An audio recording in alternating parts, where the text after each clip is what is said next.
This is a lesson then on the causes of cancer, the different types of cancer. There are some key terms here that we need to get our heads around.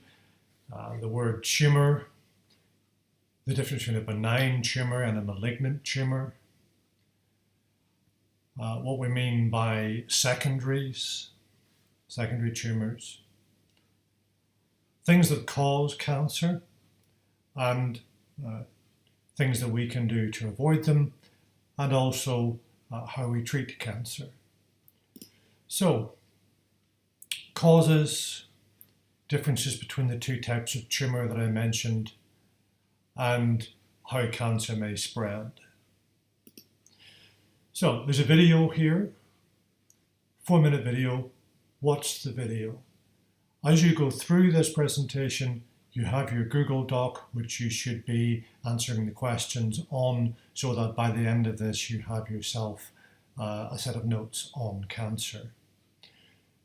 So as a starter, we have types of disease and ways you can contract them, and ways that you can prevent obtaining communicable diseases or limit obtaining non-communicable diseases. So that's taking you back to the work we've been doing in the past. Diseases basically fall into infectious and non-infectious, and of course cancer is predominantly, mostly, a non-communicable disease.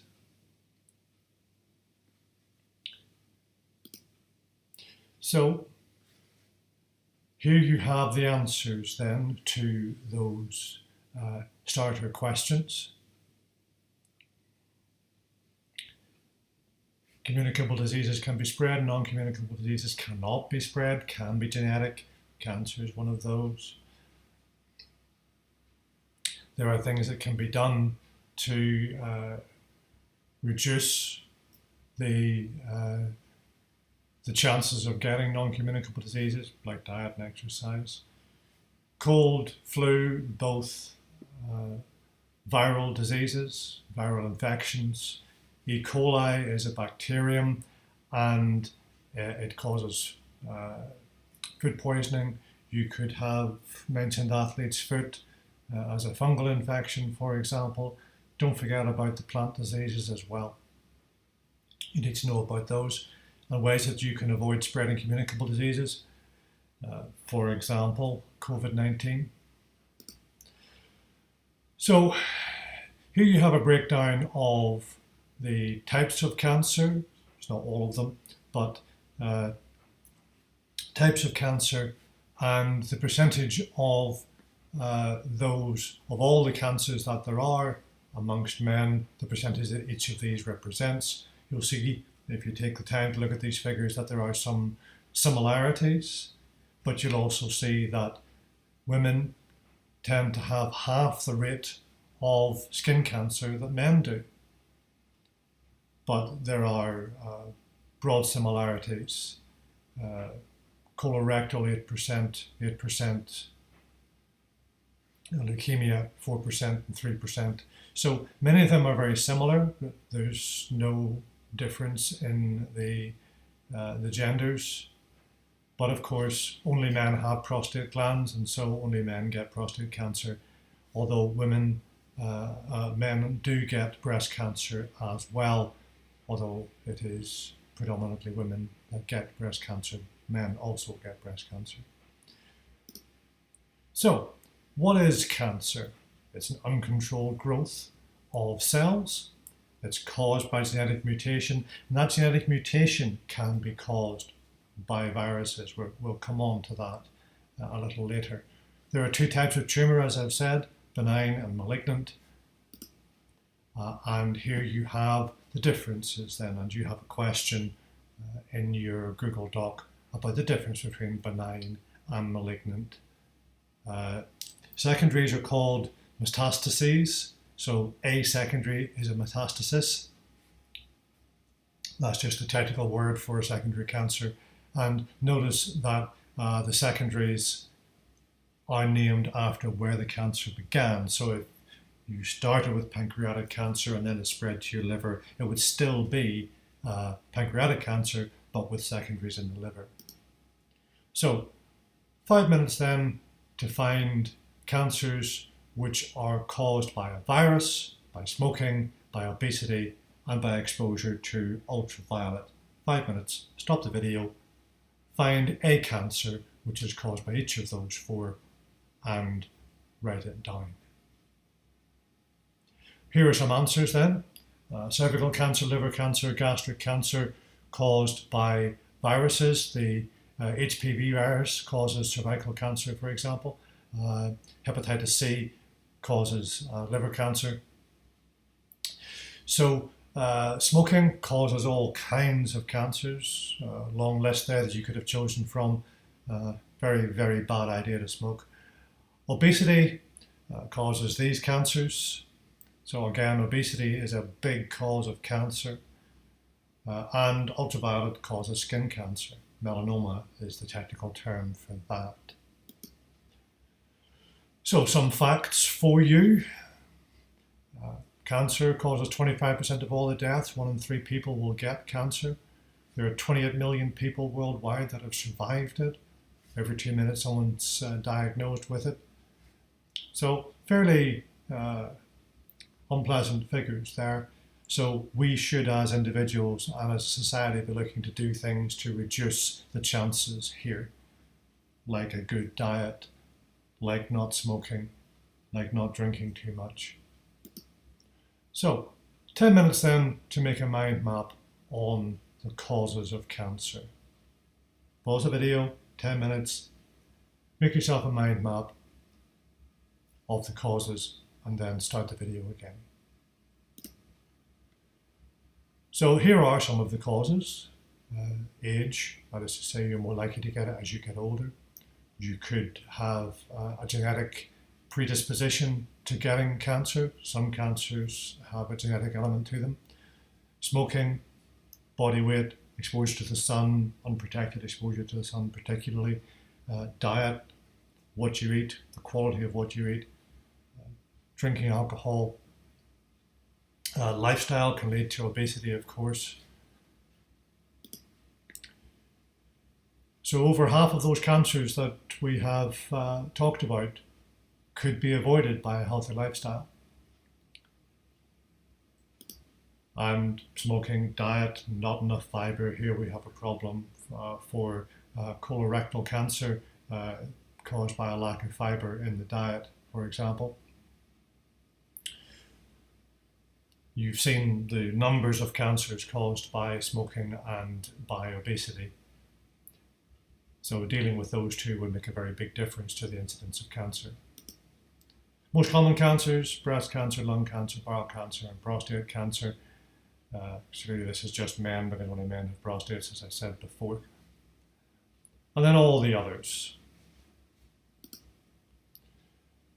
And there you have a graphical representation, rather than a pie chart, of the different cancers.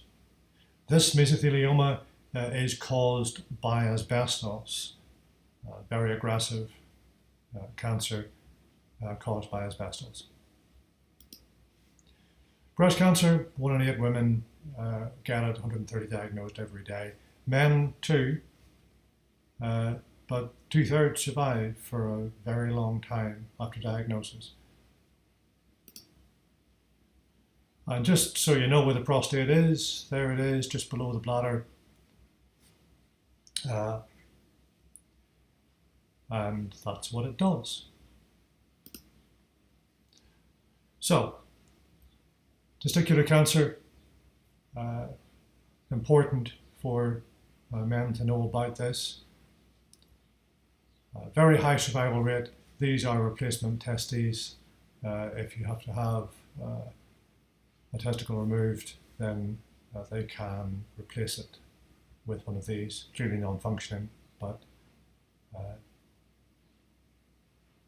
that's what they are. Lung cancer, not a great survival rate. And of course, most lung cancer is caused by smoking. Here we have healthy and smokers' lungs. Different awareness ribbons, you can take a moment and look at those if you like. On the following 3 slides, we talk about chemotherapy, radiotherapy, and cryosurgery. And what I want from you there is how they're used and advantages and disadvantages. You have a table in the Google Doc to complete for that. So you have chemotherapy, drugs, but they kill healthy cells. They are intravenous. As I say, they're introduced directly into the bloodstream. But they also kill healthy tissue, and that's very unpleasant. People get very ill, nauseous on this, apart from anything else. Radiotherapy, well, that's where you use ionizing radiation. You fire the radiation at the cancer to kill the cancer, but can, of course, damage other organs, but they're very careful to avoid doing that. And cryosurgery is used to remove external tumours by freezing them off using liquid nitrogen.